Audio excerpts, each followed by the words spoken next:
ಕಲಿತಂತ ವಿದ್ಯಾರ್ಥಿಗಳು ಈ ದೇಶದಲ್ಲಿರ್ತಕ್ಕಂಥ ಅನಿಷ್ಟ ಪದ್ಧತಿಗಳ ವಿರುದ್ಧ ಹೋರಾಟ ಮಾಡ್ತಿಲ್ಲ. ಯಾರೋ ಮಾಡ್ಲಿ,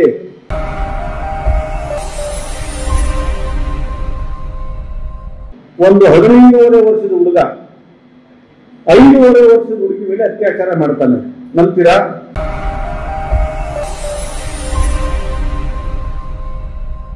ಸ್ನೇಹಿತರೆ, ಇಲ್ಲಿ ಸನ್ಮಾನ್ಯ ವಂಶಕೇಳಿ ಗಿರಿಜಾಧರ್ ಅವರು ಸಾಹಿತಿಗಳು, ತುಂಬಾ ದೊಡ್ಡ ಮಟ್ಟದ ಸಾಹಿತಿಗಳು, 80ಕ್ಕೂ ಹೆಚ್ಚು ಪುಸ್ತಕಗಳನ್ನ ಬರೆದು ನಮಗೆ ಕೊಟ್ಟಿದ್ದಾರೆ.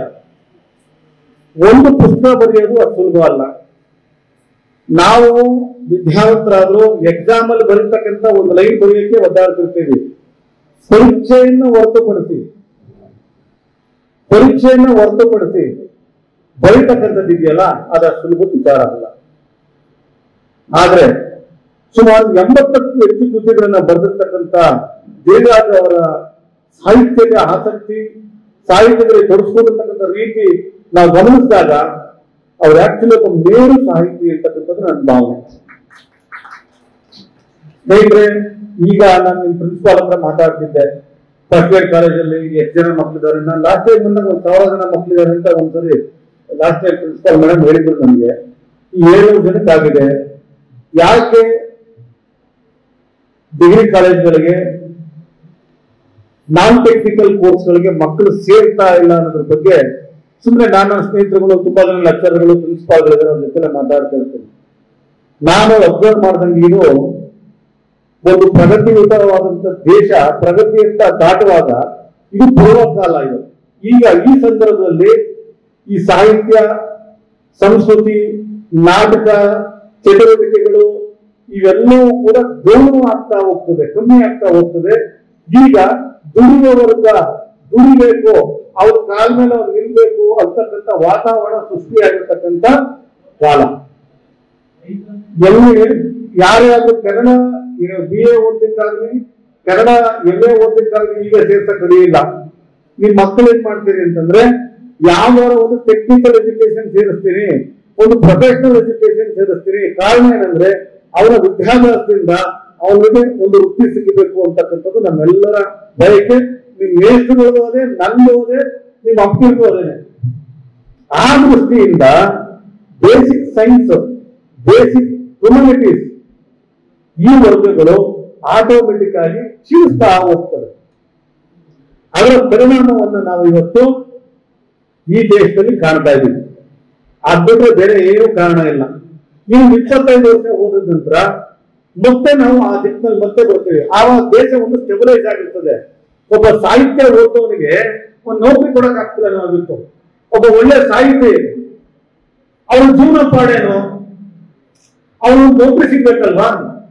ಅವ್ನ ಸಾಹಿತ್ಯ 80 ಪುಸ್ತಕ ಬರ್ತಿದ್ವಿ ಅಂತಂದ್ರೆ ಇವ್ರೇನು ಆ ಕಾಲದಲ್ಲಿ ಪ್ರೊಫೆಸರ್ ಆಗಿದ್ರು, ಈಗ ನೌಕರಿ ಕೊಡ್ತಾರೆ ಕೇಳಿ. ನೀವು ಎಷ್ಟು ಪುಸ್ತಕ ಬರ್ದಿರೋದಿಲ್ಲ? PhD, 300 PhD. ಒಬ್ಬ ವ್ಯಕ್ತಿ 200 PhD ಮಾಡ್ಕೊಂಡಿದ್ರು ಅವನಿಗೆ ಸರ್ ನೌಕರಿ ಸಿಗ್ತಾ ಇಲ್ಲ. ನಮ್ಮ ಪ್ರೈವೇಟೈಸೇಷನ್ ಇವತ್ತು ಅವರುಗಳನ್ನ ಗುರುತಿಸ್ತಾ ಇಲ್ಲ. ನಮಗೆ ಅದು ಯಾವ ತರ ಆಗಿರುತ್ತೆ ಅದು ತಪ್ಪು. ಅವ್ರದ್ದು ಅದು ತಪ್ಪಿಲ್ಲ. ವಾಸ್ತವವಾಗಿ ಅವರು ತಮ್ಮ ಸಂಸ್ಥೆ ನಡೆಸಬೇಕಾಗಿರುತ್ತೆ. ತಮ್ಮ ಸಂಸ್ಥೆ ನಡೆಸಬೇಕು, ಲಾಭದಾಯಕ ವ್ಯವಸ್ಥೆ ಬೇಕಾಗಿರ್ತದೆ. ಲಾಭದಾಯಕ ವ್ಯವಸ್ಥೆ ನೋಡಕ್ ಹೋದ್ರೆ ಸಾಹಿತ್ಯ ಆಕ್ಟಿವಿಟೀಸ್ ಅಲ್ಲಿ ಬರೋಕ್ ಸಾಧ್ಯವೇ ಇಲ್ಲ. ಯಾವ ದೇಶ ಇನ್ನೂ ಬೆಳೆಯುವ ಸ್ಟೇಜ್ ಇರ್ತದೆ ಅಲ್ಲಿ ಸಾಹಿತ್ಯ ಮತ್ತು ಇತರೆ ಚಟುವಟಿಕೆಗಳು ಜಾಸ್ತಿ ಇರ್ತದೆ. ಯಾವ ದೇಶ ಬೆಳೆದ ನಂತರ ಮತ್ತೆ ಆ ಚಟುವಟಿಕೆಗಳು ಪ್ರಾರಂಭ ಆಗ್ತದೆ. ಈ ಮಧ್ಯದ ಸಂಘರ್ಷದ ಕಾಲದಲ್ಲಿ ಈ ಸಾಹಿತ್ಯ ಚಟುವಟಿಕೆಗಳು ಕುಂಠಿತ ಆಗ್ತದೆ ಅಂತಕ್ಕಂಥದ್ದು ನನ್ನ ಅಬ್ಸರ್ವೇಷನ್. ಈಗಿನ ಪರಿಣಾಮಗಳನ್ನು ಗಮನಿಸಿದಾಗ ಮೂಲ ವಿಜ್ಞಾನ, ಮೂಲ ಸಾಹಿತ್ಯ ಮತ್ತು ಹ್ಯುಮ್ಯಾನಿಟೀಸ್ ಸಬ್ಜೆಕ್ಟ್ಗಳು ಗೌರವ ಆಗ್ತಿರ್ತಕ್ಕಂಥದ್ದು ನಾವು ನೋಡ್ತೀವಿ. ನೀವು ನೋಡಿ, ಪ್ಯಾರಾಮೆಡಿಕಲ್ ಸೈನ್ಸ್ ಅಲ್ಲಿ ತುಂಬಿರ್ತಾರೆ ಮಕ್ಕಳು. ಇಲ್ಲಿ BA ಓದಕ್ಕೆ ಒಬ್ಬರಿಲ್ಲ, 20 ಜನ 30 ಜನ. ಕೆಲವು ಕಾಲೇಜಿನಲ್ಲಿ 2-3 ಮಕ್ಕಳುಗಳು. ಈ ಸ್ಥಿತಿ ಇದೆ. ಕಾರಣ ಇದು ಒಂದು ಪರಿವರ್ತನೆಯ ಕಾಲ. ಆ ಕಾರಣಕ್ಕೆ ಹಾಗಾಗ್ತಿರ್ಬೋದು ಅಂತ ನಾನು ಅನ್ಕೊಂಡಿದ್ದೀನಿ. ಇಲ್ಲಿ ಈ ದಿನ ನಮಗೆ ಎಷ್ಟು ದುಡ್ಡು ಸಂಪಾದನೆ ಮಾಡಿದ್ರು ನೆಮ್ಮದಿ ಸಿಗಲ್ಲ, ಎಷ್ಟು ಎತ್ತರಕ್ಕೆ ಹೋದ್ರು ನೆಮ್ಮದಿ ಸಿಗೋದಿಲ್ಲ ಅಂತ ಕಾಲದಲ್ಲಿ ನಾವು.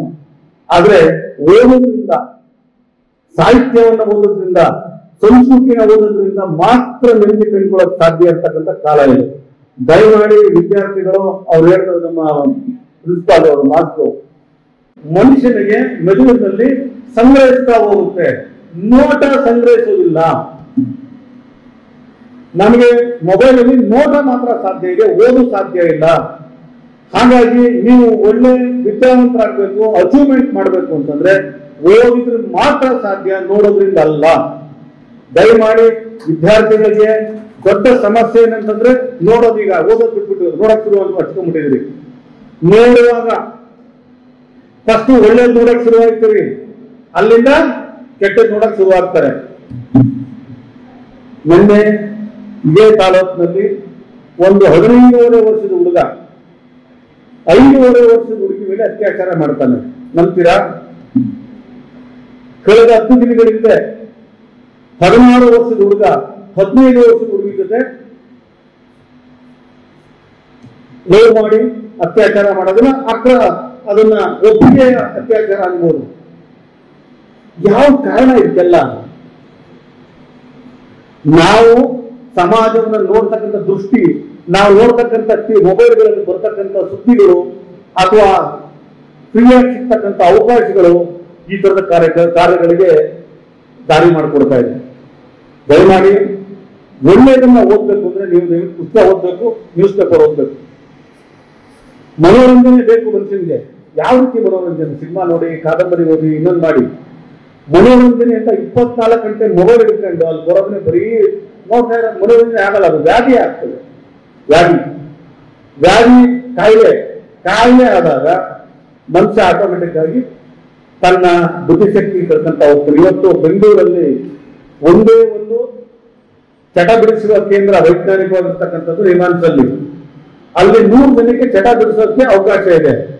ಅದರಲ್ಲಿ 80 ಜನ ಮೊಬೈಲ್ ಚಟ ಬಿಡಿಸಿ ಅಂತ ಅಡ್ಮಿಟ್ ಆಗಿರೋರು. ಗಾಂಜಾ ಬಿಡಿಸಿ ಅಂತಲ್ಲ, ಸಿಗರೇಟ್ ಸೇದೋದು ಬಿಡಿಸಿ ಅಲ್ಲ, ಕುಡಿಯೋದು ಬಿಡಿಸಿ ಅಲ್ಲ, ಮೊಬೈಲ್ ಚಟವನ್ನ ಬಿಡಿಸಿ ಅನ್ನೋದು. ಇನ್ನು ಮುಂದೆ ಅದು ಗ್ರಾಮ ಪಂಚಾಯತಿಗೆ ಒಂದು ಕೊಡೋ ಮಟ್ಟಕ್ಕೆ ಐತೆ. ದಯಮಾಡಿ ನೀವೇ ಸ್ವಯಂ ಕಡಿವಾಣ ಹಾಕೋಬೇಕಾಗ್ತದೆ. ಮೊಬೈಲ್ ಬೇಕು, ಅನಿವಾರ್ಯತೆ ಇದೆ. ನೀವು ಬೆಂಗಳೂರಲ್ಲಿ ವಿದೇಶಿ ಪ್ರವಾಸಿಗರಲ್ಲಿ ನಿಮ್ಮ ಇದಕ್ಕೆ ಹೋದ್ರೆ ಸಿಗ್ತಾರೆ, ಎಲ್ಲಿ ಚಂಡೂರಲ್ಲಿ ಹೋದ್ರೆ ಸಿಗ್ತಾರೆ, ಬೇರು ಹಳೆಗಳಲ್ಲಿ ಸಿಗ್ತಾರೆ. ವಿದೇಶಿ ಪ್ರವಾಸಿಗರ ಕೈ ನೋಡಿ, ಅವ್ರ ಹತ್ರ ಮೊಬೈಲ್ ಇರ್ತದೆ. ಅವ್ರು ಕೈ ಇಟ್ಕೊಂಡಿರೋದಿಲ್ಲ, ಮೊಬೈಲ್ ಬ್ಯಾಗಲ್ಲಿ ಇಟ್ಟಿರ್ತಾರೆ. ನಮ್ಮವರಲ್ಲಿ ಬ್ಯಾಗಲ್ಲ, ಜೋಬಲ್ಲಿ ಇಟ್ಕೊಳ್ಳಲ್ಲ, ಕೈಲೇ ಇರಲೇಬೇಕು ಮೊಬೈಲ್. 2 ನಿಮಿಷಕ್ಕೊಂದು ಸರಿ ನೋಡ್ಬೇಕು, ಹಿಂಗೆ ಆ ಸ್ಟೇಜಲ್ಲಿ ನಾವಿದ್ದೀವಿ. ದಯಮಾಡಿ ಇದೊಂದು ಕಾಯಿಲೆ ಆಗಕ್ಕೂ ಮತ್ತೆ ನೀವು ಎಚ್ಚೆತ್ಕೊಳ್ಳಿಲ್ಲ ಅಂದ್ರೆ, ವಿದ್ಯಾರ್ಥಿಗಳ ಎಜುಕೇಶನ್ನಲ್ಲಿ ನೀವು ಎಚ್ಚೆತ್ಕೊಳ್ಳಿಲ್ಲ ಅಂದ್ರೆ ನಿಮ್ಮ ಜೀವನ ನೀವೇ ಹಾಳು ಮಾಡ್ಕೊಳ್ಳೋ ಸ್ಥಿತಿಗೆ ತಲುಪ್ತೀರಾ. ದಯವಿಟ್ಟು ಓದೋ ಕಡೆ ಗಮನ ಹರಿಸಿ. ಜಾಸ್ತಿ 4 ಅಕ್ಷರ ತಲೆಗೆ ಹೋಗ್ಲಿ, ಅದು ಯಾವುದೋ ಒಂದು ಅಕ್ಷರ ಅದು ನಿಮ್ಮ ಜ್ಞಾನವನ್ನು ವೃದ್ಧಿ ಮಾಡ್ತದೆ. ನೋಟದಿಂದ ನಿಮ್ಮ ಜ್ಞಾನ ವೃದ್ಧಿ ಆಗೋದಿಲ್ಲ, ಓದಿನಿಂದ ಮಾತ್ರ ಸಾಧ್ಯ ಅಂತಕ್ಕಂಥದ್ದನ್ನ ನನ್ನ ಸ್ವಂತ ಅನುಭವ, ನಮ್ಮ ಹಿರಿಯರ ಅನುಭವ, ಹಲವಾರು ಜನ ವಿದ್ವಾಂಸರ ಅನುಭವಗಳನ್ನ ನಾನು ತಿಳ್ಕೊಂಡಂತ ಗಮನಕ್ಕೆ ತರ್ತಾ ಇದ್ದೀನಿ. ಈ ನಿಟ್ಟಿನಲ್ಲಿ ತಾವೆಲ್ಲ ಪ್ರಯತ್ನಿಸಿ ಅಂತಕ್ಕಂಥದ್ದು ಹೇಳ್ತಾ, ಸಾಹಿತ್ಯವನ್ನ ಓದಿ, ಸಾಹಿತ್ಯ ಅರ್ಥ ಮಾಡ್ಕೊಳ್ಳಿ. ಸಾಹಿತ್ಯವೇ ಈ ದೇಶದ ಸಂಪತ್ತು. ಈ ದೇಶದ ಖನಿಜ ಎಷ್ಟಿದೆ ಅನ್ನೋದು ಒಂದ್ ಕಡೆ ಸಂಪತ್ತಾದ್ರೆ, ಸಾಹಿತ್ಯ ವಿದ್ಯಾಭ್ಯಾಸದ ಸಂಪತ್ತು. ಈ ದೇಶದ ವಿದ್ಯಾರ್ಥಿಗಳಿಗೆ ಎಷ್ಟು ಮಟ್ಟಿಗೆ ವಿದ್ಯಾವಂತರು. ನಾವಿನ್ನೂ 78 ವರ್ಷ ಆದ್ರೂ ಕೂಡ 100ಕ್ಕೆ 100ರಷ್ಟು ವಿದ್ಯಾಭ್ಯಾಸ ಕೊಡಕ್ಕಾಗಿಲ್ಲ. ನಮ್ಗೆ 86% ಎಜುಕೇಶನ್ ಇದೆ. ಕಲಿತಂತ ವಿದ್ಯಾರ್ಥಿಗಳು ಈ ದೇಶದಲ್ಲಿರ್ತಕ್ಕಂಥ ಅನಿಷ್ಟ ಪದ್ಧತಿಗಳ ವಿರುದ್ಧ ಹೋರಾಟ ಮಾಡ್ತಿಲ್ಲ. ಯಾರೋ ಮಾಡ್ಲಿ, ಇವತ್ತು ಎಲ್ಲಾ ಗ್ರಾಮದಲ್ಲೂ ಕನಿಷ್ಠ 40ರಿಂದ 50% ವಿದ್ಯಾರ್ಥಿಗಳಾದರೆ ಆ ಗ್ರಾಮದಲ್ಲಿರ್ತಕ್ಕಂಥ ಅನಿಷ್ಟ ಪದ್ಧತಿಗಳ ವಿರುದ್ಧ ಒಬ್ಬನಾರು ಚಕಾರ ಎತ್ತಲ್ಲ. ಜಾತಿ ಪರಿಸ್ಥಿತಿ ವಿರುದ್ಧ ಚಕಾರ ಎತ್ತಲ್ಲ ಅಂತ ಅವ್ರಿಗೆ ದೇಶ ನಾವು ಉಳಿಸ್ಕೋಬೇಕಲ್ವಾ? ಈ ದೇಶದಲ್ಲಿ ನಾವೆಲ್ಲ ಬದುಕ್ತಿದೀವಲ್ಲ, ನಾವೆಲ್ಲರೂ ಮುಂದಾಗೋಗ್ಬೇಕು. ಈ ತರ ತಲೆ ಒಳಗಡೆ ಜಾತಿ ಧರ್ಮದ ಅಭಿಮು ಉಳ್ಕೊಂಡ್ಬಿಟ್ರೆ ದೇಶನ ಪ್ರಶ್ನೆ ಬರಲ್ಲ. ನಮ್ಗೆ ಮೊದಲು ಜಾತಿ ಆಮೇಲೆ ದೇಶನ ಪ್ರಶ್ನೆ ಆಗ್ಬಿಡ್ತದೆ. ಆಗ್ಬಾರ್ದು. ಮೊದಲು ದೇಶ ಆಗ್ಬೇಕು ನಮ್ಗೆ, ಆಮೇಲೆ ಉಳಿದಿದ್ದಾಗ್ಬೇಕು. ಈ ನಿಟ್ಟಿನಲ್ಲಿ ದಯಮಾಡಿ ಯುವ ಪೀಳಿಗೆ ಯೋಚನೆ ಮಾಡಬೇಕು. ನಿಮ್ಮ ಗ್ರಾಮಗಳಿಂದ ಅದನ್ನ ಸರಿಪಡಿಸ್ಕೊಡೆ ಪ್ರಯತ್ನ ಮಾಡಬೇಕು. ಒಂದೇ ದಿನಕ್ಕೆ ಸರಿ ಆಗುತ್ತಾ? ಸಾಧ್ಯ ಇಲ್ಲ. ಆದ್ರೆ ಪ್ರಯತ್ನ ಇದ್ರೆ ಮಾತ್ರ ಸಾಧ್ಯ. ಇದು ಸುಧಾರಣೆ ಅನ್ನೋದು ಚಕ್ರದ ರೀತಿ ಉಳಬೇಕು. ಚಕ್ರದ ರೀತಿ ಉಳಿದ್ರೆ ನಿಂತ ಇದಾಗ್ಬಿಟ್ರೆ ಕೊಳಕೋದಂತ ನಿಂತಿರಾಗ್ಬಿಡ್ತದೆ, ಅಲ್ಲಿ ಡೆಂಗು ಸೊಳ್ಳೆ ಉತ್ಪತ್ತಿ ಆಗ್ಬಿಡ್ತದೆ. ಹಾಗಾಗಿ ಯಾವಾಗ ಬದಲಾವಣೆ ಚಿಂತನೆ ಅಂತಕ್ಕಂಥ ಕಡೆ ತಾವು ಗಮನ ಹರಿಸಬೇಕು ವಿದ್ಯಾರ್ಥಿಗಳು. ನಮ್ಮ ಯೂಟ್ಯೂಬ್ ಚಾನೆಲ್ನ ಸಬ್ಸ್ಕ್ರೈಬ್ ಆಗಿ, ಲೈಕ್ ಮಾಡಿ, ಪಕ್ಕದಲ್ಲಿ ಕಾಣಿಸೋ ಬೆಲ್ ಐಕನ್ನ ಕ್ಲಿಕ್ ಮಾಡಿ.